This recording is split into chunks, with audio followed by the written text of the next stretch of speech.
I'm going to tell you why vengeance is never yours, but in astrology.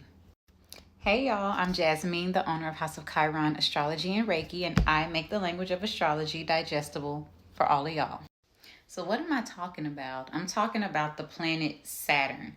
I'm talking about Kronos, right, in Greek mythology, which is the ruler of time.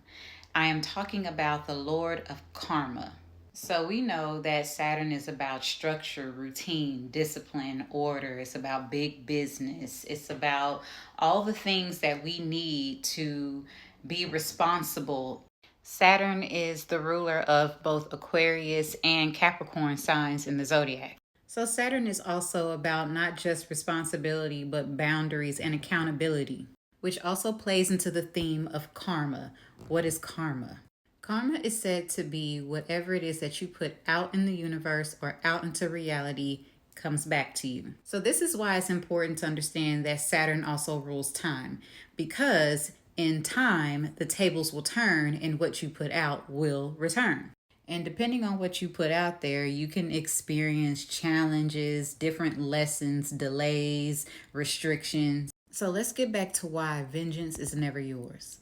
Say, for instance, someone does you wrong and you want that person to feel what you felt.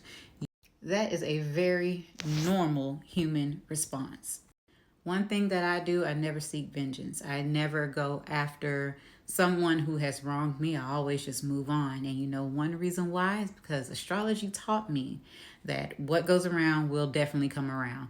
But it taught me that through Saturn. So while studying astrology, I understand that all the planets move and they all have different transits.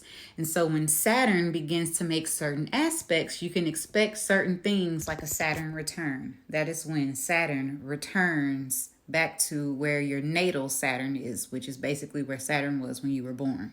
Saturn returns is a whole nother topic that we'll have to get into another day. So squares are 90 degrees between two planets. And when Saturn begins to square another planet, it creates challenges that will ultimately promote growth because it wants you to learn lessons, but challenges nonetheless. For example, if Saturn was to square someone's moon that just so happened to wrong someone while they were in a relationship, then we can expect for that lesson to come back. If Saturn began to square someone's Venus and that person just so happened to wrong someone financially, we can expect. So with that said, you do not have to seek vengeance. You just need to trust in timing that people will learn the lessons that are meant for them. Saturn rewards things like hard work, integrity, and accountability. So it's important that we face our lessons head on so that way we can grow and mature, become accountable, and more integral.